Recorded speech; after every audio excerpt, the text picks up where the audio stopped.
संस्कार जरूरी है, शिक्षा जरूरी है, पर शिक्षा से ज्यादा संस्कार जरूरी है। भगवान श्री कृष्ण जब गए ना तो गोपियां ब्रज की रज उठा उठा के माथे पर लगाती हैं। पूछा क्यों लगा रही हो? बोले इस रज में मेरे गोविंद ने चरण रखे थे इसलिए उठा उठा के लगाती हूँ। इस धरती पर आज केवल वृंदावन ही ऐसा है जिस वृंदावन की धूली उठा उठा के लोग अपने माथे पे लगाते हैं, जिसे ब्रज रज कहते हैं। इस रज की इतनी महिमा है कि ये वही धूल है जिस पर कभी भगवान के सच्चे चरण पड़े थे, जिन पर गोपियों के भक्तों के चरण पड़े। इसलिए आज बड़े से बड़ा व्यक्ति करोड़पति क्यों ना हो, अरबपति क्यों ना हो, आज ब्रज में आकर के इस धूल में आकर वो लौट जाता है, लौट कर परिक्रमा लगाते हैं। यहाँ पर आपने देखा होगा वृंदावन की और गोवर्धन जी की दंडवती परिक्रमा होती है। दंडवती परिक्रमा मीन्स लेट कर। चित्रकूट की परिक्रमा एक हाथी लगा रहा था, कामतानाथ जी की। एक हाथी चित्रकूट जी की परिक्रमा लगा रहा था, कामतानाथ जी की। उस जमाने की बात है जब परिक्रमा में केवल धूल हुआ करती थी, कोई पक्का फर्श वर्श तो हुआ नहीं करता था, कच्ची परिक्रमा हुआ करती थी, धूल धूल धूल। तो एक हाथी वहां से परिक्रमा लगा रहा था, संत वहां पीछे पीछे चल रहे थे। तो हाथी बार बार धूल उठा उठा के अपने माथे लगा रहा था। ऐसे धूल उठाए और फूंक मार दे तो अपने माथे पर। तो किसी ने कहा भैया ये हाथी ये धूल माथे पर क्यों धूल से नहा रहा है? अरे ये तो हाथी है, इसकी तो आदत नहीं जाएगी, धूल से नहाता रहता है, पानी से नहाएगा फिर धूल से नहा लेगा। तब एक महात्मा जी ने कहा भैया ये हाथी बड़ा भक्त है, ये तो सारी धूल उठा उठा के माथे से इसलिए लगा रहा है कि इन धूलों में वो कण जरूर होगा जिस कण पर मेरे राघव ने अपने चरण रखे होंगे, इसलिए ये उस कण की खोज में है कि वो एक भी कण मेरे माथे पर आ जाए जिस कण में कभी भगवान ने श्री राम ने अपने चरण रखे हैं तो मेरा जीवन संवर जाए। वो कण की खोज में ये हाथी है, इसलिए ब्रज की परिक्रमा लोग लगाते हैं। ब्रज रज में लौट कर यमुना जल कर पान, राधे राधे रटत ही या तन सो निकले प्राण। धन्यं वृंदावनं तेन भक्तिर्नृत्यति यत्र चा। धन्य है ये वृंदावन जहाँ भक्ति नृत्य करती है। कहा घनश्याम ने उद्धव से वृंदावन जरा जाना, वहाँ की गोपियों को ज्ञान का कुछ तत्व समझाना। विरह की वेदना में वे सदा बेचैन रहती हैं, तड़प कर आह भरती हैं और रो रो कर ये कहती हैं, है प्रेम जगत में सार और कुछ सार नहीं। उद्धव जी बोले, कहा उद्धव ने हंसकर मैं अभी जाता हूँ वृंदावन, जरा देखूं कि कैसा है कठिन अनुराग का बंधन। है कैसी गोपियां जो ज्ञान बल को कम बताती हैं, निरर्थक लोक लीला का यही गुणगान गाती हैं। गोपियां चले उद्धव जी चले मथुरा से जब कुछ दूर वृंदावन निकट आया, वहीं से प्रेम ने अपना अनोखा रंग दिखलाया। बिटप झुक कर ये कहते हैं इधर आओ इधर आओ, पपीहा कह रहा पी कहाँ ये भी तो बतलाओ। रो रही हैं गोपियां। उद्धव जी जब वृंदावन आए तो उद्धव जी का कांटा उद्धव जी का दुपट्टा कांटों में उलझ गया। सुलझाने लगे तो कांटों ने दुपट्टे को फाड़ दिया। उद्धव जी ने कहा भैया हम वृंदावन आए और तुमने दुपट्टा ही फाड़ दिया। तो वहां कांटों ने कहा उद्धव जी यहाँ ज्ञानी बनकर मत आना। क्यों? क्योंकि ये प्रेम की नगरी है और ज्ञानी बनकर आओगे तो जैसे हमने आपके दुपट्टे को फाड़ दिया, यहाँ गोपियों का प्रेम आपके ज्ञान के दुपट्टे को, ज्ञान के पहाड़े को फाड़ देगा। उद्धव हमें ज्ञान का उपदेश ना देना। उद्धव जी को मानो यमुना लता पता वृक्ष आदि बुला रहे हैं, आओ बताओ हमारे श्याम सुंदर ने क्या संदेशा दिया है। उद्धव जी माँ यशोदा से भेंट किए। पूरी रात कृष्ण की चर्चा करते करते गुजर गई। सवेरे भगवान आए तो देखा कि गोपियों का समूह बैठा था, हजारों गोपियां बैठी और चर्चा केवल भगवान की चल रही है। गोपियों के द्वारा एक दीवार में चित्र बनाया कृष्ण का, सुंदर आंख, सुंदर गाल, सुंदर अधर, सुंदर मुंह, पर पांव नहीं बनाए। उद्धव जी ने पूछ लिया ये चित्र किसका है? बोले कृष्ण का। तो पांव क्यों नहीं बनाए? बोले जिसके पांव थे छोड़कर चला गया है, अब तो तस्वीर के सहारे जिंदा है। कहीं हमने पांव बना दिए तस्वीर के और ये तस्वीर कृष्ण की छोड़कर चली गई तो उद्धव हम बेमौत मारी जाएंगी, इसलिए हम तो चरण नहीं बना रहे, जिनके थे वो तो चले गए। ये कहकर गोपी धड़ाम से जमीन पर गिर पड़ी और रोने लगी, कृष्ण कब आओगे, कृष्ण कब आओगे। जब रोई तो दूसरी उसे समझाने लगी, आशा रख पगली आएंगे, आशा रख पगली आएंगे, हरि आएंगे, हरि आएंगे, हरि आएंगे, हरि आएंगे। आशा रख, आशा रख, आशा रख पगली आएंगे, आशा रख पगली आएंगे, आशा रख पगली आएंगे, आशा रख पगली आएंगे, हरि आएंगे, हरि आएंगे, हरि आएंगे, हरि आएंगे, हरि आएंगे, हरि आएंगे। आशा रख, आशा रख, आशा रख पगली आएंगे, आशा रख पगली आएंगे। एक सखी बोली कब तक इंतजार करें, कह के गए थे 2 दिन में आऊंगा, अभी तक नहीं आए। पहले मुख चंद्र दिखा करके फिर हाय वियोग दिखाने लगे,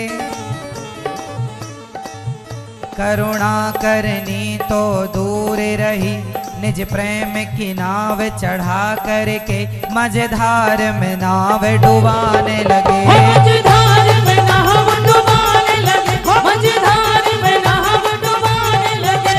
हरि आएंगे, हरि आएंगे, हरि आएंगे, हरि आएंगे, हरि आएंगे, हरि आएंगे। आशा रख, आशा रख, आशा रख पगली आएंगे, आशा रख पगली आएंगे। एक सखी बोली बस एक ही बार हंसा करके अब सारी उम्र रुलाने लगे, करुणा करनी तो दूर रही, करुणा करनी तो दूर रही, करुणा निधि हो के रुलाने लगे, करुणा निधि हो के रुलाने लगे, करुणा निधि हो के रुलाने लगे। हरि आएंगे, हरि आएंगे, हरि आएंगे, हरि आएंगे, हरि आएंगे, हरि आएंगे। आशा रख, आशा रख, आशा रख पगली आएंगे, आशा रख पगली आएंगे। सखियों ने कहा कन्हैया इतने निर्दयी हो गए हो, तुम्हें याद नहीं आती? उद्धव जी ने कहा, अरे सखियो रो मत, रोने से कोई काम नहीं होगा। एक काम करो,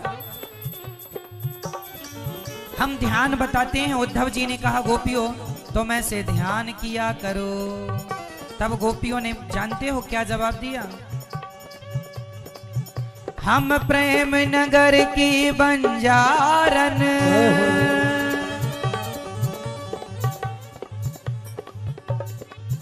जप तप और साधन क्या जाने,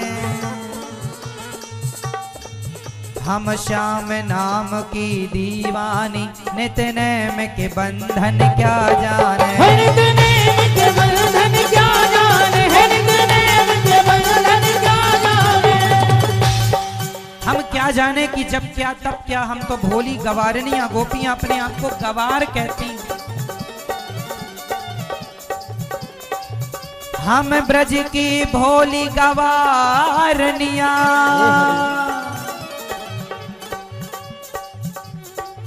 ब्रह्म ज्ञान की उलझन क्या जाने। मेरे और मोहन की बातें एक मैं जानूं या वो जाने। एक मैं जानूं या वो जाने, एक मैं जानूं या वो जाने। हरि आएंगे, हरि आएंगे, हरि आएंगे, हरि आएंगे, हरि आएंगे, हरि आएंगे। आशा रख, आशा रख, आशा रख पगली आएंगे। आशा रख पगली आएंगे, आशा रख पगली आएंगे। प्यार झूठा सही, प्यार झूठा सही, दुनिया को दिखाने आजा। गोपियों ने कहा, कन्हैया हमसे प्रेम नहीं करते कोई बात नहीं, अरे झूठा प्रेम ही सही, आ जाओ, नहीं तो ये गोपियां मर जाएंगी। प्यार झूठा सही, दुनिया को दिखाने आजा। प्यार झूठा सही, दुनिया को दिखाने आजा। तू किसी के सिलसिले के बहाने आजा, तू किसी के सिलसिले के बहाने आजा। वो आता होगा, वो आता होगा, वो आता होगा, वो आता होगा। वो मैंने मोहन को बुलाया है, वो आता होगा। मैंने मोहन को बुलाया है, वो आता होगा। हो मैंने मोहन को बुलाया है, वो आता होगा। है मैंने मोहन को बुलाया है, वो आता होगा। तुम आना, हाँ तुम आना, तुम आना, तुम आना। हाँ मेरे घर आज तमाशा होगा। तुम आना, हाँ मेरे घर आज तमाशा होगा। तुम आना। ऐ मेरे श्याम लौट के आजा, बिन तेरे जिंदगी अधूरी है। ऐ मेरे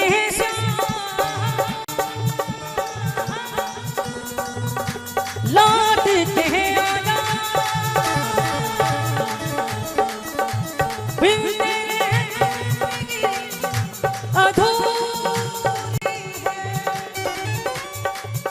आके तू देख मेरी हालत को, बिन तेरे हर खुशी अधूरी है। ऐ मेरे श्याम लौट के आजा, बिन तेरे जिंदगी अधूरी है। आके तू देख मेरी हालत को, बिन तेरे हर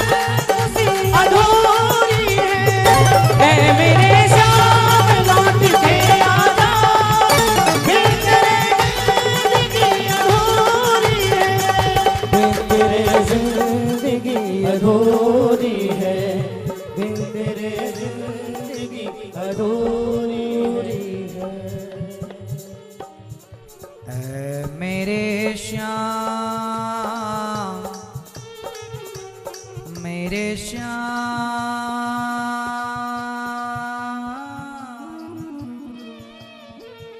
मेरे श्याम,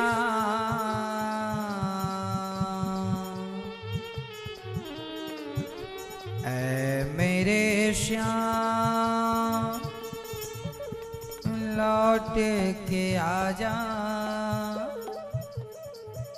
बिन तेरे जिंदगी अधूरी है।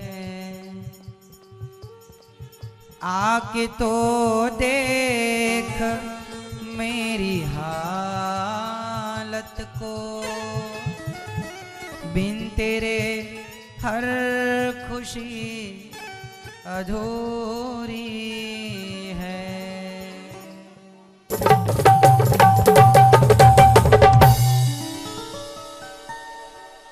ऐ मेरे श्याम, लौट के आजा, बिन तेरे जिंदगी अधूरी है। आके तो देख मेरी हालत को, बिन तेरे हर खुशी अधूरी है।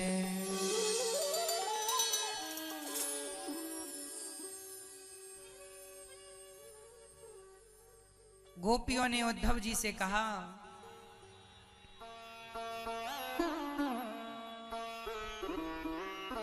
हम प्रेम नगर की बंजारन,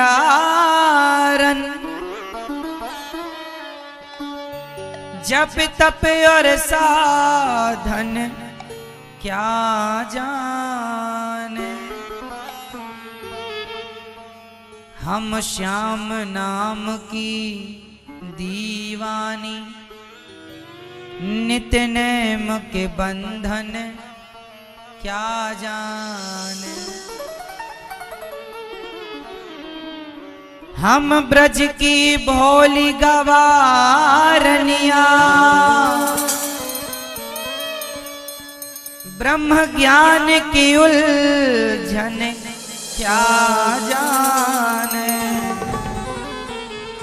मेरे और मोहन की बातें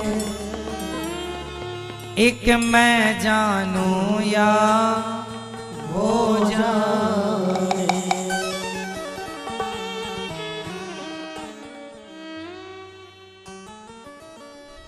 हम प्रेम दीवानी हैं, वो प्रेम दीवाना।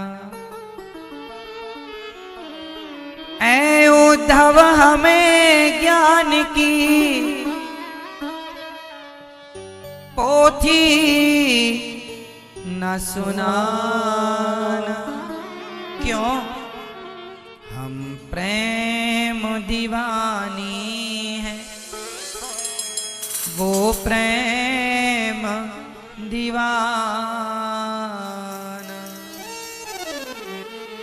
तन मन जीवन श्याम का, श्याम हमारा काम। रोम रोम में रम रहा वो मत वाला श्याम। इस तन में अवयोग का, इस तन में अवयोग का नहीं कोई ठिकाना। ए उद्धव, अब हमें ज्ञान ना दो, ये बताओ कि कृष्ण कहाँ मिलेंगे, कैसे मिलेंगे। गोपियां कहती हैं कृष्ण गए हैं पुरी द्वारिका, सुमिरे मैंने शेष शारदा, कोई संदेश न दीन प्यार का जी।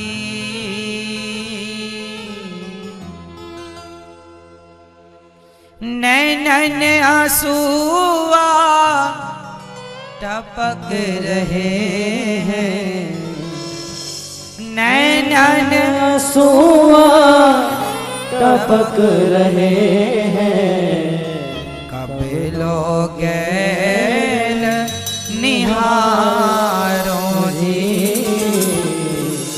कब लोगे वादा कर गए मोह से कन्हैया, 2 दिन का कह के गए, वादा कर गए मोह से कन्हैया, बिछड़ी फिर रही वन वन गैया, रो रो थकी यशोदा मैया जी।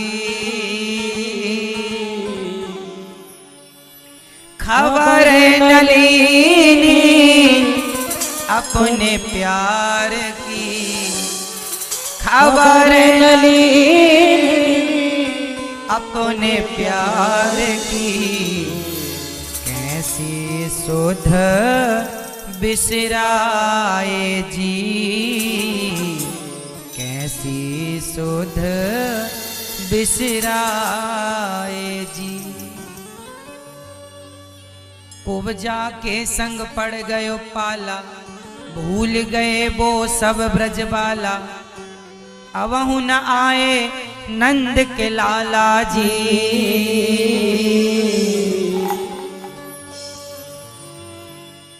दुख से सनी है देह हमारी, दुख से सनी है देह हमारी, जीवत ना हमें मारो जी, जीवत ना हमें मारो जी। गोपियां कहते हैं कन्हैया हमें जीते जी क्यों मार रहे हो। उद्धव जी ने कहा कहां कन्हैया मार रहे हैं। बोले नहीं आए तो मर ही जाएंगी, क्यों हमें मार रहे हैं। मारना ही था तो विष जला पयाद, कालिया नांग के जहर से वो जहरीले पानी को पीकर मर जाने दिया होता। क्यों बचाया कालिया नांग से, क्यों बचाया तृणावर्त से, क्यों बचाया अन्य राक्षसों से। हमें मार ही देते। अरे इससे अच्छा कि हम वैसे मर जाते। कृष्ण के वियोग में तड़प तड़प के मर रही हैं, कब आएंगे। उद्धव जी आए थे ज्ञान देने, पर वो खुद गोपियों के प्रेम को देखकर स्वयं प्रेमी बन गए, सच्चे प्रेमी हो गए। मोहन प्रेम बिना नहीं मिलते, चाहे कर लो कोटि उपाय। गोपियों के प्रेम के आगे उद्धव का ज्ञान एक ना चला। कहां चलता है ज्ञान प्रेम के आगे। इसलिए कहता हूं मेरी मां, ज्ञान बड़ा नहीं है, प्रेम बड़ा है। ज्ञानी आदमी बोलता है राम राम, ज्ञानी बोलता है राम राम राम राम, पर भक्त बोलता है मरा मरा मरा मरा मरा मरा मरा मरा मरा मरा मरा मरा मरा मरा मरा, उल्टा। ज्ञानी बोले सीधा और भक्त बोले उल्टा, तो ज्ञानी को शायद परमात्मा देर से मिले, लेकिन भक्त को भगवान जल्दी मिल जाते हैं। इसलिए भगवान को प्राप्त करने के लिए ज्ञान की आवश्यकता नहीं, प्रेम की आवश्यकता है। लेकिन ज्ञान भी जरूरी है। इससे ये अर्थ नहीं है कि आप ज्ञान की अवहेलना करने लग जाएं ना। ज्ञान जरूरी है, पर ज्ञान का कहीं अहंकार ना हो। ये याद रखो कि सच्चा ज्ञानी वही है जो सच्चा भक्त है भगवान का। जो सच्चा भक्त है वही सच्चा ज्ञानी है। बिना भक्ति के ज्ञान की कोई शोभा नहीं है, कोई शोभा नहीं है। इसलिए प्रेम चाहिए। ज्ञानी जो होता है वो भगवान को पकड़ता है अपने ज्ञान के बल से, पर भक्त जो होता है वो भगवान को कभी नहीं पकड़ता, बल्कि भगवान पकड़ते हैं अपने भक्त को। वैसे ही जैसे बिल्ली अपने बच्चे को पकड़ती है, जबकि बंदर का बच्चा अपनी माँ को पकड़ता है। बंदरिया कभी अपने बच्चे को नहीं पकड़ती, बंदर के बच्चे को ही पकड़ना रहता है अपनी माँ को। पर बिल्ली के बच्चा कभी अपनी माँ को नहीं पकड़ता, वो तो माँ पकड़ती है। तो जो ज्ञानी है वो बंदर का बच्चा है, जिसने अपने ज्ञान से भगवान को पकड़ रखा है। पर अहंकार आ जाएगा, पकड़ कमजोर हो जाएगी तो गिरने की संभावना भी है। पर भक्त तो बैठा है कि नाथ मैं यहाँ हूँ, मुझे नहीं पता कि आप कहाँ हैं, पर आपको पता है कि मैं कहाँ हूँ, इसलिए आप पकड़ लीजिए मुझे। और भक्त को कहीं जाने की जरूरत नहीं है। शबरी माता कहीं नहीं गई, कहाँ गई बताओ? सारी जिंदगी गुरु की सेवा की और वहीं बैठी राम राम जपती रही। राम जी ही शबरी माता का पता पूछते पूछते घर आ गए कि नहीं। भक्त को कहीं जाने की जरूरत नहीं। जब रावण ने जटायु के पंख काट दिए तो जटायु नीचे गिर पड़ा। किसी ने कहा जटायु पंख थे तो तुम राम के पास जा सकते थे, अब तो पंख नहीं है, तुम राम के पास कैसे जाओगे? जटायु ने कहा जब पंख थे तो जिम्मेदारी हमारी थी कि हम राम के पास जाएं, अब तो पंख नहीं है, अब जिम्मेदारी राम की है कि वो मेरे पास आए। और राम जी ने वो जिम्मेदारी निभाई। भक्त को भगवान के पास जाने की जरूरत नहीं है, भगवान खुद चलकर आएंगे। आप में टैलेंट है, आप में योग्यता है तो आपको काम की तलाश में कहीं नहीं जाना। बड़ी बड़ी कंपनी खुद आपको तलाशते हुए आपके घर आ जाएंगे कि साहब आप हमारे लिए काम करो। बस आप में काबिलियत तो हो।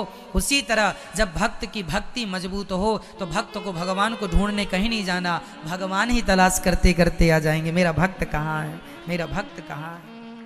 कबीरदास जी कहीं नहीं गए, रैदास जी कहीं नहीं गए, सूरदास जी कहीं नहीं गए, ये जहां थे भगवान वहीं गए। नरसिंह मेहता कहीं नहीं गए, जहां वो थे भगवान वहीं गए। इसलिए चैतन्य महाप्रभु कहीं नहीं गए, वो तो अपनी मस्ती में मस्त थे। भगवान ने खुद उन्हें अपने अंदर धारण कर लिया। क्या बताएं, भगवान की बड़ी महिमा है। हमारे एक संत हुए हैं, ठाकुर जी की पूजा कर रहे थे, तभी उनका भाव जागा। वो उनकी पूजा वो कर रहे थे शालिग्राम जी की, तभी उनको लगा कि काश भगवान का मुंह हमें पता होता कि कहाँ है, मुंह होता तो इनको खिलाते। तो देखते देखते उनका मुंह प्रकट हो गया। उनको लगा काश इनके पांव होते, हाथ पांव अच्छे होते तो हम इनको कपड़े पहनाते, इनका श्रृंगार करते। तो वो भगवान शालिग्राम जी राधा रमण जी के रूप में प्रकट हो गए। आज जो राधा रमण जी है ना, वो पहले शालिग्राम जी की गोल पत्थर रूप में थे, पर भगवान एक भक्त की भावना से, कहते हैं ना भावना में भाव हो तो पत्थर भी पिघल जाता है। एक भक्त की भावना ने गोल शालिग्राम भगवान से उन्होंने राधा रमण जी को प्रकट कर दिया। प्रकट हो गए भगवान। और ये राधा रमण जी जिनका मुंह भी है, नाक भी है, हाथ भी जरा से हैं, राधा रमण जी इतने से है ना, छोटे से।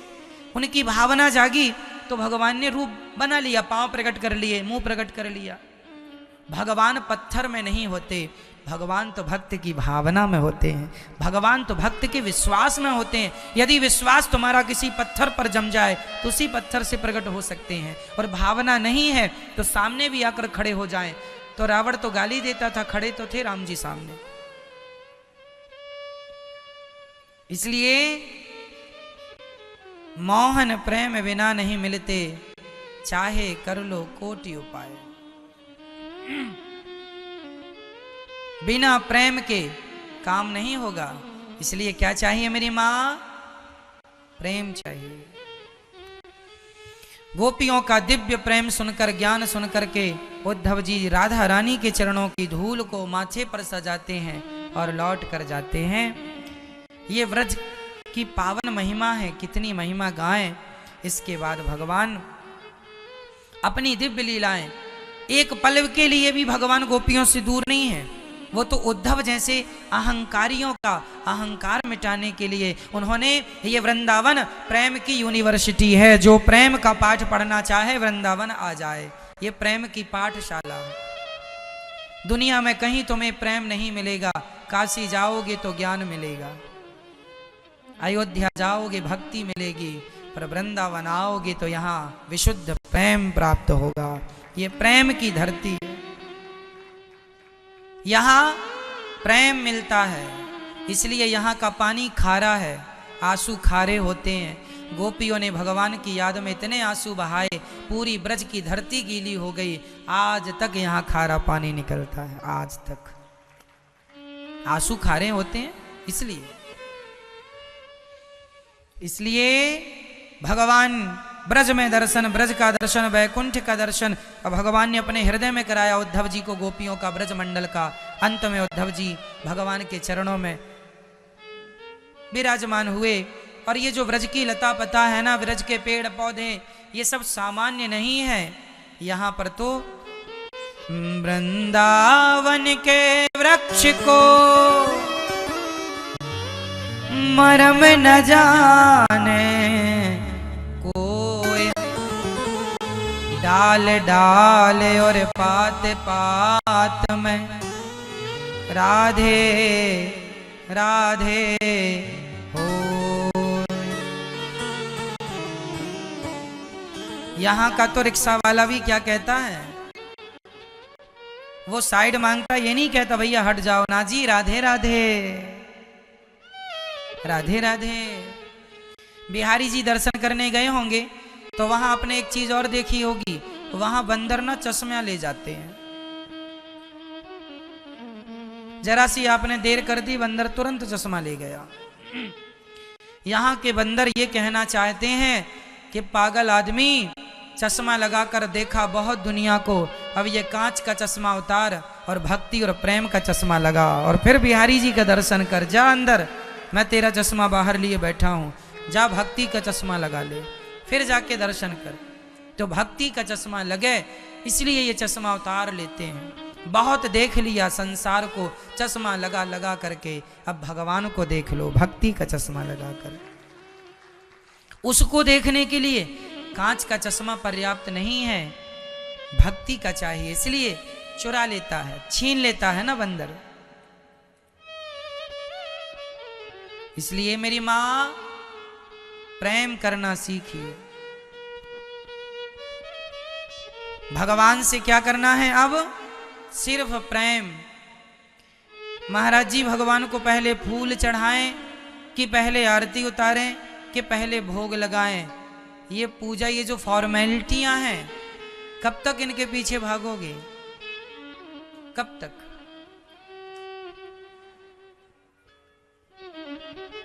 कब तक ये कहोगे कि हम पहले भोग लगाएं कि घंटी बजाएं कि आरती करें कि क्या क्या करना है? पहले प्रेम कीजिए। प्रेम करने से फिर पहले नहवाओ, या पहले नहवा कर पहुंच कर कपड़े पहनाओ, भोग लगाओ, आरती कराओ। ये जो विधान है बाद के विधान है। पहला प्रेम भगवान से अत्यधिक रहा ना जाए। हम जिस दिन कथा नहीं सुनाते हमें लगता है कि आज बहुत कुछ अधूरा सा, दिन नहीं गुजरता, कटता ही नहीं दिन। अरे बड़ा सा दिन लग रहा है, कथा नहीं आज सुनाने को मिली, आज भगवत चर्चा नहीं हुई, ऐसा लगता कुछ अधूरा है, कुछ खो गया, कुछ खो गया, पता नहीं क्या हो गया। अरे बिना कथा सुनाए जी नहीं लगता, बिना कथा सुने या सुनाएं या फिर सुने, या पढ़ाएं या फिर पढ़ें, जी नहीं लगता। इसलिए क्यों, अब ये आदत हो गई है, बस शराबी को शराब की आदत हो गई है, तो भक्त को भी भगवान की आदत हो जानी चाहिए। यही भक्ति है। भगवान ने ब्रजमंडल का दर्शन कराया, अब भगवान के अन्य विवाहों की चर्चा हम आपको श्रवण करा रहे हैं। भगवान का दूसरा विवाह संपन्न हुआ जामवंत की बेटी जाम्बवती से। किससे? भगवान का जाम्बवती से विवाह हुआ। द्वारिका में एक व्यक्ति रहा करते थे। आसित सत्राजितः सूर्यो भक्तस्य परमः सखा प्रीतस्तस्मै मणिम प्रादात सूर्यस्तुष्ट्य स्यमंतिकम। एक बड़े भक्त रहा करते थे। एक दिन सूर्य भगवान ने उन्हें मणि दी। भगवान कृष्ण ने कहा ये मणि राजकोष में जमा कर दोगे, प्रजा का कल्याण होगा। पर सत्राजित ने ना हाँ ना कही। एक दिन सत्राजित के भैया वो प्रशैन नाम के मणि पहनकर जंगल गए और शेर ने उनका शिकार कर लिया। शेर का शिकार जामवंत जी ने किया और जामवंत जी मणि ले जाके अपनी बेटी को खेलने के लिए दे देते हैं। सत्राजित को लगा कृष्ण ने हमसे मणि मांगी, हमने नहीं दी, लगता है हमारे भाई को मारकर कृष्ण ने मणि को चुरा ली। भगवान को झूठा कलंक लगाया, है ना। भगवान को झूठा कलंक लगाया, है ना मैया। ओ मैया ध्यान से सुनना मेरी माँ, भगवान को भी कलंक लगाया दुनिया वालों ने, फिर आपको और हमें कोई कलंक लगाए इसमें कोई आश्चर्य नहीं है। इसलिए खुश रहो हर हाल में। भगवान को कलंक लगाया झूठा। भगवान ने गणेश चतुर्थी की चंद्रमा को देखा था, इसलिए यह कलंक लगा। इसलिए कभी भी गणेश चतुर्थी की चंद्रमा का दर्शन नहीं करना चाहिए। जिस दिन गणेश जी रखे जाते हैं ना, उस दिन की चांद को नहीं देखते। कोई देख लेता है ना तो झूठा कलंक लगता है, लिखा है रामचरितमानस में। हाँ जो आपन चाहे कल्याण सुजसो सुमति शुभ गति सुख नाना सो पर नारे लीलारे गोसाई तजाऊं चौथ के चंद्र किनार। जो स्त्री अपना कल्याण चाहती है वो पराये पुरुष से बच के रहे, और जो पुरुष अपना कल्याण चाहता है वो पराई महिलाओं से बच के रहो। अपनी पत्नी और अपने पति में ही खुश रहना चाहिए। दूसरे की स्त्री पर और दूसरे के पुरुष पर कभी दृष्टि नहीं रखना चाहिए। जो लोग दूसरों की पुरुषों पर, दूसरों की स्त्रियों पर दृष्टि रखते हैं, ऐसे लोग अगले जन्म में कुत्ता बन करके आते हैं, जानवर बन करके आते हैं। क्योंकि ये कुत्ते लोग होते हैं, ये किसी भी मादा के संग अपना संबंध बना लेते हैं। बंदर होते हैं, बंदर को ये थोड़ी पता है कि ये मेरी माँ है। जिस माँ से पैदा होता है वो उसी के साथ भोग की क्रिया करता है, उन्हें नहीं पता। यही हाल कुत्ते के संग है, जिस माँ से पैदा होता है वो उसी के संग भोग की क्रिया कर लेता है। हाँ या ना, जानवर है ना वो जानवर है। बंदर भी ऐसा है। हर जानवर, चाहे बकरा बकरी हो या किसी का भी आप नाम ले लीजिए, उन्हें ज्ञान नहीं है कि कौन हमारी माँ है, किससे हम पैदा हुए, किससे कैसा व्यवहार करना है, नहीं पता। वो जानवर हैं। और आज का इंसान भी, तुम यदि मनुष्य होकर भी, समझदार पर्सन होकर भी, यदि आप ऐसी गंदी गंदी हरकत करेंगे, किसी नारी पर आप गलत निगाहें रखेंगे, तो फिर बताओ उन जानवरों में और तुम में क्या अंतर रहेगा। इसलिए हम तो मर्यादा वाले लोग हैं, मर्यादित हैं। अपनी नारी के सिवा इस संसार में जितनी भी स्त्रियां को हम देखें वो हमारी माँ हैं। हमसे उम्र में बड़ी हैं तो वो हमारी, बोलो जोर से, माँ है।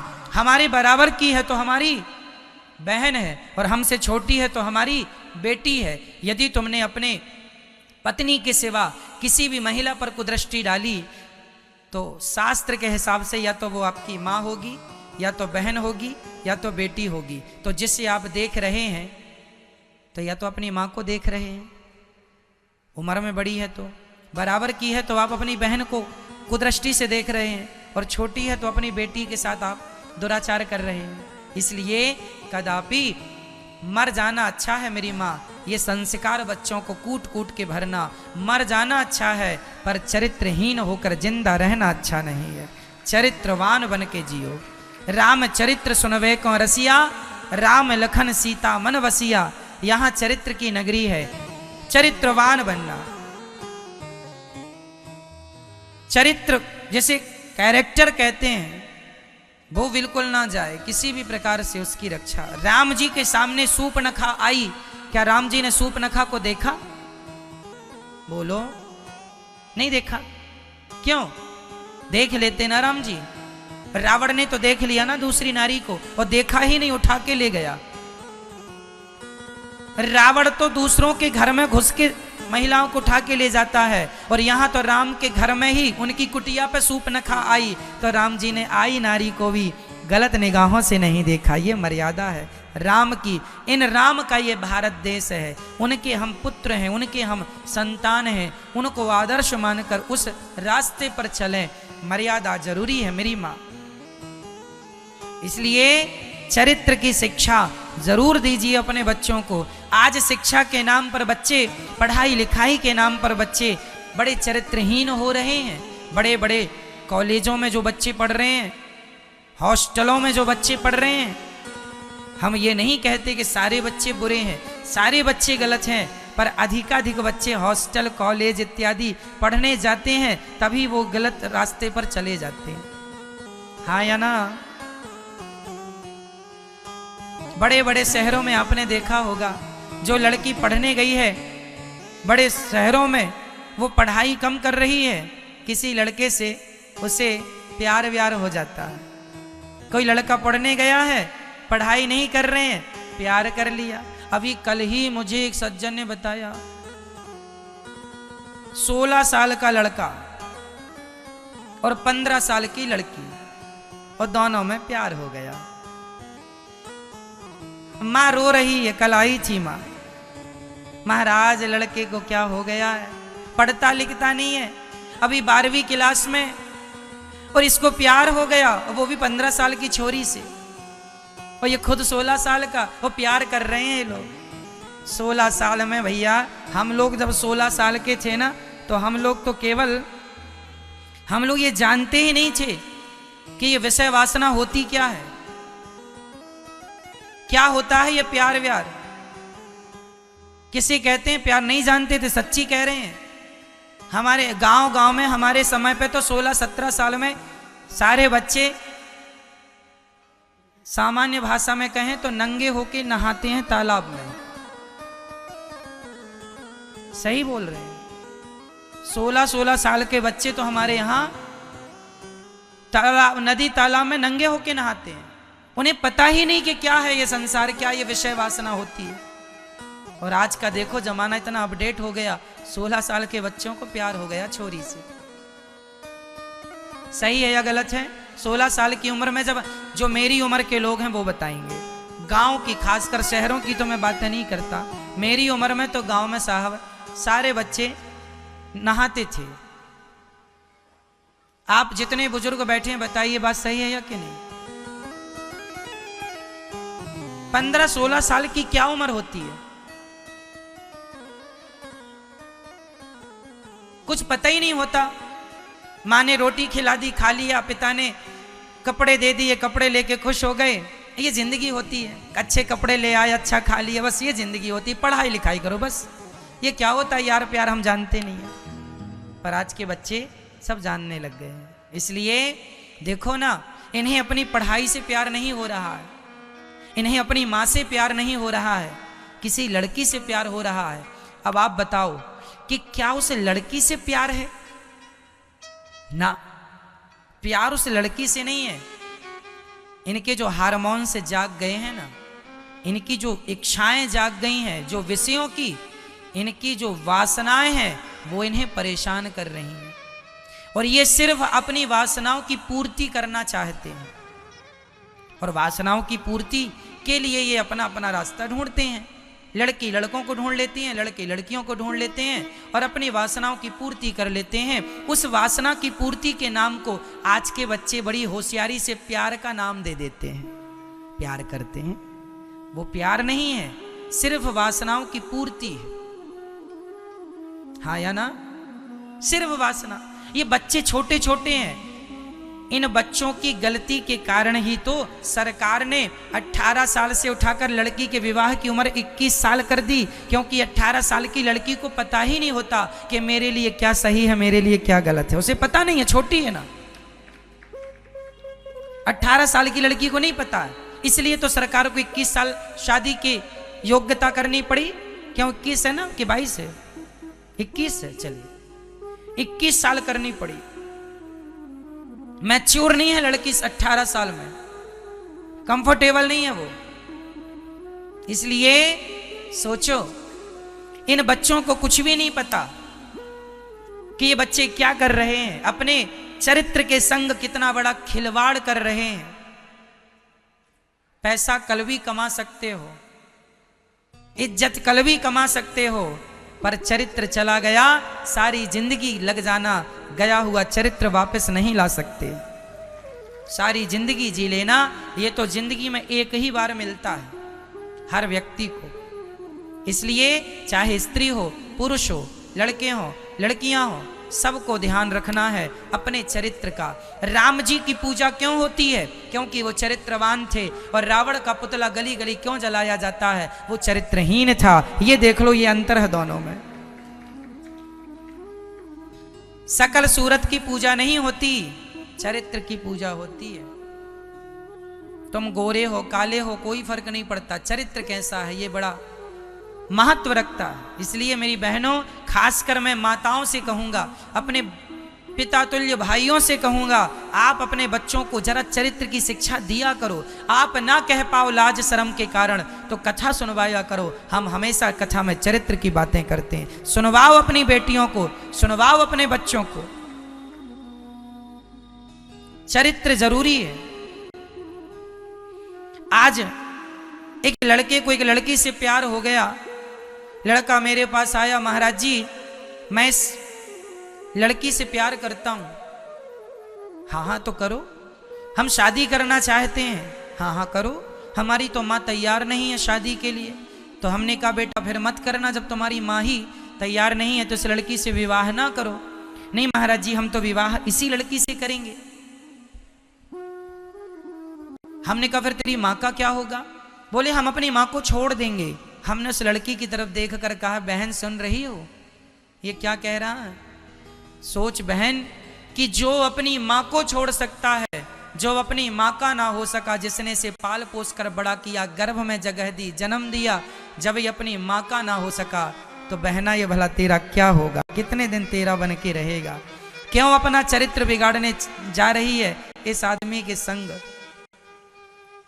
हर लड़की को ये बात ध्यान रखनी है मेरी बहनों, मैं आपको समझा रहा हूं। आप समझदार होती हो इसलिए मैं आपको समझा रहा हूं। जो अपनी माँ का ना हो सका वो बताओ तुम्हारा हो जाएगा? इसलिए किसी लड़के के प्यार के चक्कर में ना पड़ लेना। आज तो प्यार का नाम केवल विषय वासना की पूर्ति है। तुम्हारा यूज कर लेते हैं, तुम्हारा उपयोग कर लेते हैं और बस छोड़ कर चले जाते हैं। इसलिए ये समझ लेना कि आपके लिए क्या सही है और आपके लिए क्या गलत है। कल को आपको जीवन भर पश्चाताप ना करना पड़े। आपके जिंदगी के निर्णय आपको लेना होगा। आज लड़कियां, आज लड़के पढ़े लिखे हैं, समझदार हैं।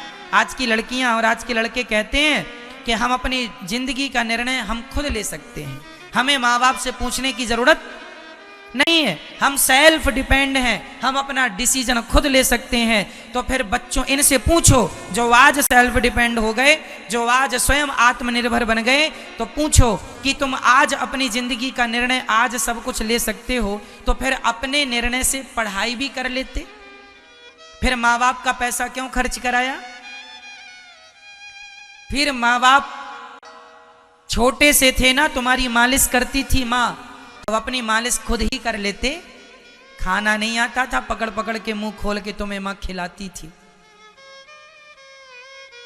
बिस्तर पर पड़े पड़े मलमूत्र कर लेते थे, तुम अपना मलमूत्र भी साफ नहीं कर पाते थे, तब तुम्हारी मां तुम्हें धुलती थी, नहलाती थी, तुम्हारी लंगोटियां बदलती थी।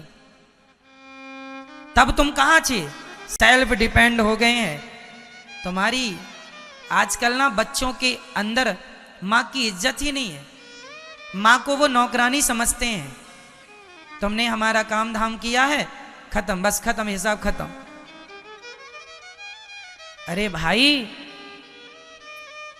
कुत्ता भी जिसकी रोटी खाता है ना, उसकी चाकरी करता है रात भर जाग के पूंछ हिला के। और ये बच्चों, तुम तो अपनी माँ के गर्भ से पैदा हुए हो, पाला पोसा है। एक औलाद को पालने के लिए कितनी कुर्बानियां देनी पड़ती हैं, पूछ लो अपने माँ से और अपने पिता से। आज किसी के पास पैसा इतना नहीं है, बच्चों की पढ़ाई के लिए माँ बाप दिन रात काम करते हैं। तुम्हारा बाप बूढ़ा हो गया है, फिर भी कमाता है कि मेरी बेटी अच्छे कॉलेज में पढ़ जाए, अच्छी शिक्षा प्राप्त कर ले। चप्पल जूते घिस जाते हैं तुम्हारे लिए कमाते कमाते। खुद पुराना सा मोबाइल रखता है, पर अपनी बेटी और अपने बेटों को बड़ा सा मोबाइल देता है। खुद फटे कपड़े पहन लेता है, अपनी बेटी अपने बेटों को राजा बाबू और रानी बना के रखता है। और बाद में तुम उसे अपनी शादी में ही निमंत्रण नहीं देते। वाह, इतने बड़े हो गए हो, इतने समझदार हो गए हो कि अब अपने माँ बाप को भी अपना विवाह कर लिया अपनी मर्जी से, और अपने माँ बाप को भी इनवाइट नहीं किया। वाह, इतने समझदार हो गए हो। तो भगवान विधाता इतने समझदार बच्चे भगवान किसी को ना दें, बचाएं भगवान ऐसे बच्चों से। इतने समझदार बच्चे चाहिए क्या, जो अपनी शादी में अपने माँ बाप को भी इनवाइट ना करें? क्यों जी, आप लोग इतने समझदार हो जाएंगे क्या कि शादी कर लेंगे और अपनी माँ को नहीं बुलाएंगे? क्यों? ऐसे बच्चे भगवान किसी को ना दें जो इतने समझदार हो गए कि वो अपनी माँ को ही भूल गए। इसलिए माँ की दुआएं कभी खाली नहीं जाती। ये बात, माँ की दुआ कभी खाली नहीं जाती, ये बात भगवान से भी टाली नहीं जाती। बर्तन मांज कर 4 बच्चों का पेट भर लेती है माँ, पर उन 4 बच्चों से एक माँ पाली नहीं जाती। उन 4 बच्चों से एक माँ पाली नहीं जाती। क्या बताएं साहब, बड़ी विडंबना है। आज बच्चे पढ़ने लिखने जाते हैं और वो बच्चे समझते नहीं, उनको लगता है जैसे भूख लगती है, जैसे भूख लगी तो भोजन कर लिया, प्यास लगी तो पानी पी लिया, ऐसे उनको लगता है कि ये विषय वासनाएं भी भूख और प्यास की तरह है। ना, इन्हें भूख प्यास से तुलना इनकी ना कीजिए। कंट्रोल। शादी हो जाए फिर अपनी पत्नी और अपने पति से प्यार कीजिए और उनके संग रहिए, कोई बुराई नहीं है। हमारे यहाँ तो गृहस्थ जीवन में पति पत्नी को लक्ष्मी नारायण के रूप में देखा जाता है। जब पति पत्नी खड़े होते हैं तो उन दोनों को किस रूप में देखना चाहिए? लक्ष्मी नारायण खड़े हैं, सीताराम खड़े हैं, राधे कृष्ण। हमारे यहाँ सुहागन स्त्री, आप किसी भी शुभ काम में जा रहे हैं और कोई सुहागन स्त्री आपके सामने आ जाए तो निश्चित आपके वो काम की पूर्ति जरूर होगी। ये सुहागन स्त्रियों के दर्शन की महिमा है। जितना पवित्र देवालय है, भगवान का दर्शन जितना पवित्र है, उतना ही पवित्र सुहागन स्त्री का दर्शन पवित्र है। तो बड़ी महिमा है हमारे यहाँ स्त्रियों की, पुरुषों की। पति पत्नी को नारायण मंडप में जब लड़की बैठती है और मंडप में जब दुल्हा बैठता है तो मंडप पे जानते हो कन्यादान होता है।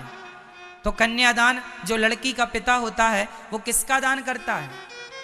लड़की का नहीं, लड़की के रूप में वो अपनी लक्ष्मी का दान करता है। ये लक्ष्मी है। किसको दान किया? नारायण को। तो मंडप के नीचे बैठा दुल्हा नारायण माना जाता है और दुल्हन लक्ष्मी मानी जाती है। हर दुल्हा दुल्हन, चाहे वो किसी भी जात के हो, फर्क नहीं पड़ता, कोई हो, दुल्हा दुल्हन को भगवान मानकर उनके पांव कोई भी पड़ ले, कोई दोष नहीं है। इसलिए हमारे यहाँ इन चीज़ों का विशेष ध्यान रखना होता है। खासकर हम बहन बेटियों से कहेंगे कि आपको अपने चरित्र का ध्यान रखना है, चरित्रवान बनना है। किसी के झूठे प्यार व्यार में ना, थोड़ा सा धुआं उठा और आग जल गई। आप कहती हो ना कि ये तो हमारा फ्रेंड है लड़का, ये तो हमारा फ्रेंड दोस्त है, तो लड़कों से दोस्ती करने की क्या जरूरत है? आप कहेंगे महाराज जी दोस्ती करने में क्या बुराई है? नहीं, कोई बुराई नहीं है, हमें कोई बुराई नहीं है, हमें कोई आपत्ति नहीं है। लेकिन तुम्हारी ये दोस्ती कहीं आगे ना बढ़ जाए। क्योंकि मैंने गीत सुना था ना, तो आपको याद दिला दूं। दिल लगी ने दी हवा, थोड़ा सा धुआं उठा और आग जल गई। तेरी मेरी दोस्ती प्यार में बदल गई। पहले दोस्ती होती है, फिर प्यार होता है, फिर दुष्कर्म हो जाता है। यही तो होता है। डायरेक्ट तो दुष्कर्म नहीं होगा, पहले दोस्ती से, फिर प्यार में, फिर दुष्कर्म। इसलिए हाथ ही ना बढ़ाओ अपना आगे। पढ़ाई करो, पढ़ने गए हैं पढ़ो, रास्ता ना भटको। मन लगा के पढ़ो, लड़की हो लड़का हो, कामयाब बनो, देश की सेवा करो, नाम कमाओ, इज्जत कमाओ, पैसा कमाओ, खूब धनवान बनो। कर लेना, जीवन भर प्यार करना है। सबका एक समय आएगा, आएगा, अभी थोड़ा सब्र रखो। पर लोगों को सब्र ही नहीं है, अब क्या कहें। इसलिए ज्ञान जरूरी है। शरीर में दाग हो गए हैं तो शायद दवाइयों से ठीक हो जाएं। कपड़े में दाग लग गए शायद निरमा से धुल जाएं। चरित्र में दाग लग गया तो कोई दवाई नहीं, कोई उपचार नहीं। इसलिए बचाना चरित्र को।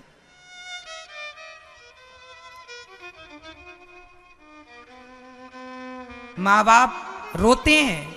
एक लड़की भाग गई एक लड़के के संग, मां रो रही है, महाराज सारी जिंदगी बेटी के लिए पैसा जोड़ा था, कमाऊं कमाऊं कमाऊं, इसलिए कि बेटी बड़ी हो रही है, शादी में खर्चा होगा, सारी व्यवस्थाएं कर ली थी, पायल खरीद के रख ली थी, हाथों की चूड़ियां बनवा ली थी बेटी के लिए सोने की, कान के झुमके बनवा लिए थे बेटी के लिए सोने के, एक लड़का भी देख रखा था, पर बेटी भाग गई। कितने सपने होते हैं माँ बाप के और तुम पल भर में उन्हें तोड़ देते हो।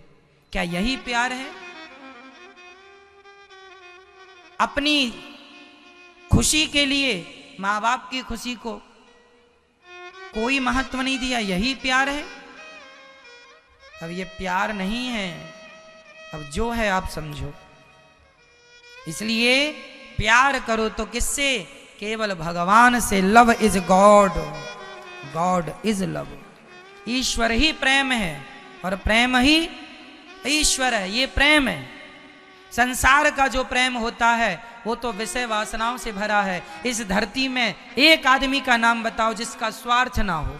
बिना स्वार्थ के कोई किसी से प्यार नहीं करता, करता हो तो बता दो। कोई किसी से करता ही नहीं है बिना स्वार्थ के प्रेम। स्वार्थ होता है। इसलिए भगवान से निस्वार्थ प्रेम करो, काम करो मन लगा के। इंसानों की तरह रहा करो, जानवरों की तरह नहीं। समझदार हो। मनुष्य तुम्हें बनाया 84 लाख योनियों में, सबसे श्रेष्ठ योनि मनुष्य योनि। नहीं समझोगे, नहीं जागोगे, कौन? हम किसे समझाएंगे? कुत्तों को बिठा के समझाएं क्या, कि बंदरों को बिठा के समझाएं? आपको ही समझाया जा सकता है। और जो ज्ञान मैं आपको दे रहा हूं, इस ज्ञान को धारण भी केवल मनुष्य अर्थात आप लोग ही कर सकते हैं, ना कि कुत्ता, ना कि बिल्ली, ना तो पशु। इसलिए करो।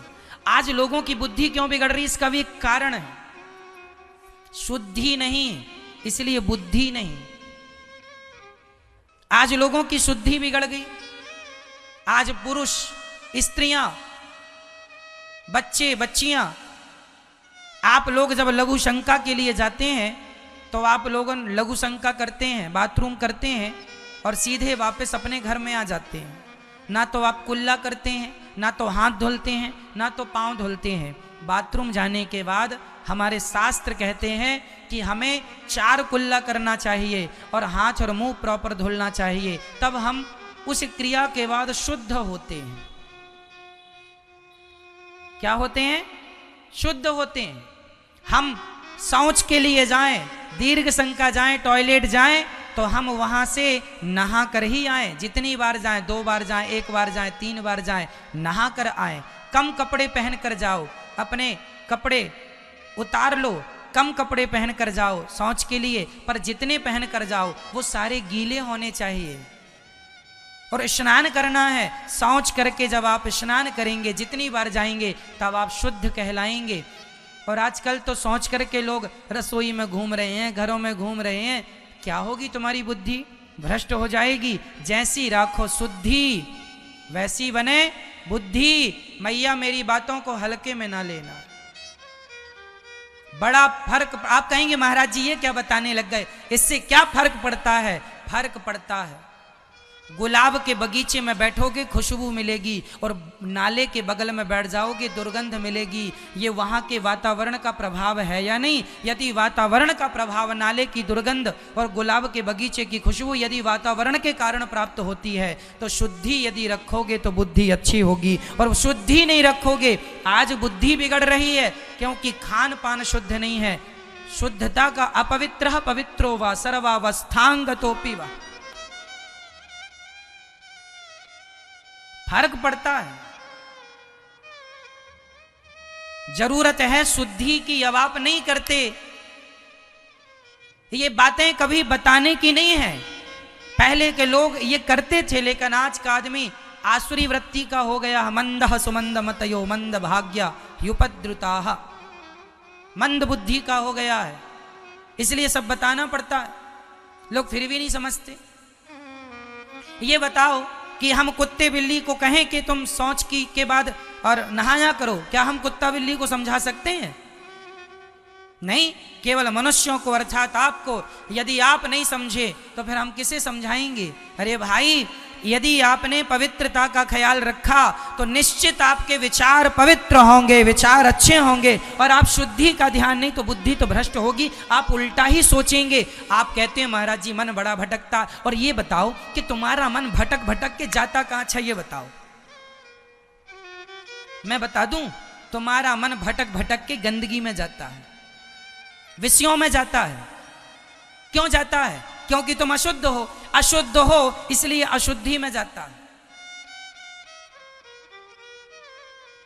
शरीर में कितने छेद होते हैं बताओ? हमारे शरीर में कितने छेद हैं? 9। नवद्वारे पुरे देही। 2 आंख, 2 कान, 4 हो गए, 2 नासिका, 2 4 6, 1 मुंह, 7 हो गए। 7 ऊपर हैं, 2 नीचे हैं, मूत्र द्वार और मल द्वार। आप ये द्वार तो मुंह धुल के साफ कर लेते हैं, ठीक ठाक है, जहां भी जाते हैं ना टिप टॉप बन के जाते हैं। लेकिन आपके पेट में, आपके मन में, आपके विचारों में तो गंदगी है। चेहरा साफ है, चेहरा सुंदर है, पर विचार सुंदर नहीं है। आंखें तो हैं पर भगवान को जितना नहीं देखते। आपने देखा होगा, कई पुरुषों को मैंने गौर किया, नोटिस किया, आप भी कर लेना। कुछ पुरुष ऐसे होते हैं कि किसी भी महिला को देखते हैं ना तो बार बार उसको देखते हैं, घूरते हैं ऐसे, बार बार ऐसे ऐसे करेंगे, फिर उसी को देखेंगे। ये कौन लोग हैं? ये जान रहे हैं आपको नहीं देख रहे हैं। ये अपनी आंखों से ये कुछ और ही देखना चाह रहे हैं। इनकी आंखें बता रही हमारा तो जीवन चला गया साहब। आप लोगों की सेवा करते आदमी के माथे को देख के पढ़ लेते हैं कि ये क्या देखना चाहता है। आदमी की पहली भाषा को सुनकर समझ लेते हैं कि बोलना क्या चाहता है। जीवन का अनुभव काम करता है। आदमी के दृष्टिकोण से पता लगा लेते हैं कि ये क्या देख रहा है और क्या देखना चाहता है, इसकी नजरें कहाँ हैं, हाँ या ना। देखने वाले का नजरिया समझ में आ जाता है। एक नजर से जरा सी चावल का एक दाना ही दबाना पड़ता, पता चल जाता कच्चा है कि पक्का। एक से ही पूरे का गणित लग जाता है, एक से ही समझ में आ जाता है। इसलिए एक बात से पूरा आपका मैं जीवन बता सकता हूं कि आपकी सोच, आपका बैकग्राउंड क्या है। आप मेरे से 5 मिनट बात कर लेंगे, इन 5 मिनट में मैं आपके 20 साल पुरानी बात जान जाऊंगा और आने वाले 10 साल भी जान जाऊंगा, केवल 5 मिनट में। आदमी की सोच, आदमी के विचार क्या है, आदमी सोचता क्या है, क्या सोच रखता है व्यक्ति। आजकल का व्यक्ति केवल विषयों से घिरा है, बस केवल विषयी। किसी को भी देखता है विषय की दृष्टि से, वासना की दृष्टि से। शुद्ध है ही नहीं विचार। क्यों नहीं शुद्ध है? क्योंकि ना आहार शुद्ध है, ना व्यवहार शुद्ध है, ना खान पान शुद्ध है, ना शुद्धि। इसलिए पवित्र शरीर रखोगे, पवित्र खान पान रखोगे तो लिख कर देता हूं विचार गंदे हो ही नहीं सकते, हो ही नहीं सकते। इसलिए जमाना जाए चूल्हे में। आप जितने लोग सुन रहे हो यहां और ये टीवी के माध्यम से, मैं आपसे हाथ जोड़कर कहता हूं, ये मत कहना महाराज जी क्या फर्क पड़ता है। फर्क पड़ेगा, अभी समझ में नहीं आएगा, पड़ेगा। काखा गाघा बच्चा पढ़ता है स्कूल जाकर, मैया से कहता मैया वही पढ़ाते हैं काखा गाघा ABCD, हमें स्कूल नहीं जाना। माँ कहती है जा जा जा, अभी तुझे पता नहीं चल रहा क्या पढ़ाई होगी, लेकिन एक दिन तू इंजीनियर बन के आएगा, एक दिन तू पढ़ाई पूरी करके आएगा, तब पता चलेगा कि स्कूल जाने का पता क्या होता है, फल क्या मिलता है। उसी प्रकार शुद्धि का ध्यान रखना मेरी माँ, शुद्धि का ध्यान रखना। कुल्ले 3 करेंगे, 4 कुल्ले बाथरूम के बाद, दीर्घ शंका के बाद, शौच के बाद स्नान ही करेंगे, दूसरा कोई ऑप्शन नहीं। हाँ, यदि आप बूढ़े हैं, यदि आप बीमार हैं तो आपको माफी है, यदि बच्चा है तो भी माफ है। बच्चे और बूढ़े का कोई नियम नहीं है। आप बीमार हैं, आप 70 साल 80 साल के व्यक्ति हैं, आपका बार बार नहाना धोना नहीं होता। आप बच्चे बूढ़े एक समान होते हैं, समझ रहे हैं मेरी बात। इन बच्चे और बूढ़ों को कोई दोष नहीं लगता, बूढ़ों को भी दोष नहीं लगेगा और बच्चों को भी दोष नहीं लगेगा। पर जो हमारी उम्र के मेरे भाई बहन हैं, जो आप जैसे लोग हैं, समझदार हैं, जितना नियम फॉलो कर सको कर लेना, आपके काम आएगा। बच्चों को सिखाना बेटा पवित्रता का ध्यान रखो, शुद्धि का ध्यान रखो, जैसी राखो शुद्धि वैसी बने। हाँ, आपको याद है सब, जैसा खाओ अन्न वैसा रहे, जैसा पियो पानी वैसी बोले। अरे आप तो ज्ञानी हैं, आपको तो सब पता है, हमें क्यों बताना पड़ा आपको। पर हाथ जोड़ के प्रार्थना है, जो पता है उसे चरितार्थ कीजिए, चरित्र में उतारिए, पवित्रता का ख्याल रखिए। नियम तो बहुत सारे हैं, हम बताएंगे तो आप कहेंगे समय वेस्ट हो रहा है। ये तो देखो सब शास्त्रोक्त बातें हम कर रहे हैं आपसे। आज लोगों की बुद्धि इसलिए बिगड़ रही है, मन यहां भटक रहा, मन वहां भटक रहा। क्यों? मलमूत्र में ही लोगों का मन धरा है। क्यों? मलमूत्र ही तो है संसार के विषय वासना। क्या है? मलमूत्र ही है, और उसी में लोगों का मन भटकता भागता उसी तरफ जाता। क्यों? क्योंकि मलमूत्र में इसीलिए जाता है क्योंकि मलमूत्र करके आते हो तो आप लोग शुद्धि का ध्यान रखते नहीं हो, तो वैसे मलमूत्र की तरह तुम्हारे विचार भी मलमूत्र हो गए हैं,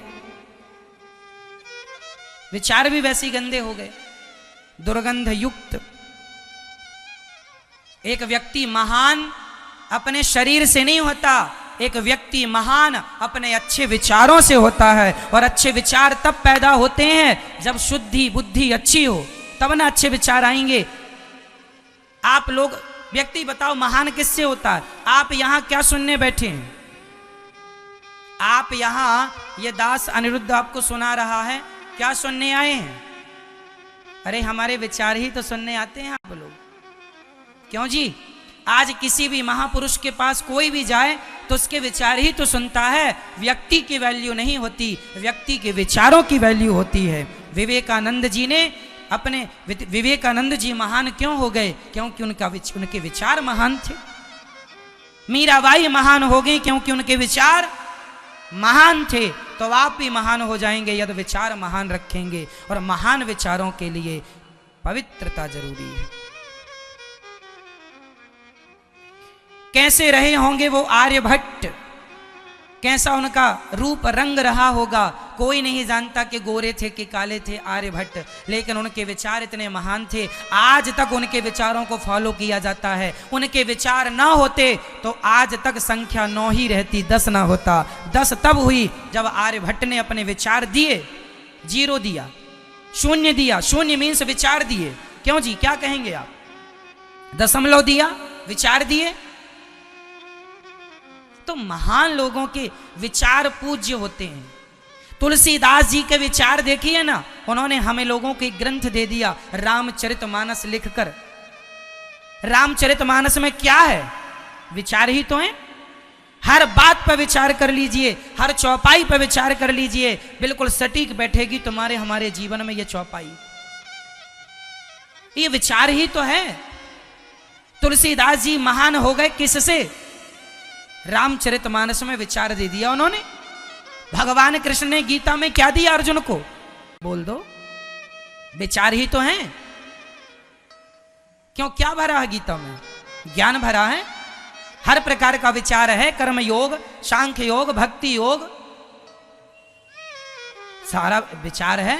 इसलिए शुद्धि, बुद्धि, अन्न, मन, जितना पापी आदमी, आप एक काम करो, किसी वैश्या के घर जाना, बिल्कुल लिखित में दूंगा मैं, आपको प्रैक्टिकल करके देख लेना। किसी वैश्या के घर जाना और वैश्या के घर जाकर उसके घर रोटी खा लेना। यदि वैश्या की रोटी खाओगे तो जब तक तुम्हारे पेट में रोटी रहेगी तब तक तुम्हारे अंदर विषय वासना जरूरत से ज्यादा होगी, क्योंकि रोटी वैश्या की है। किसी चोर के घर रोटी खा लेना, तुम्हारा भी मन चोरी का ना बन जाए तो कह देना, प्रैक्टिकल करके देख लेना।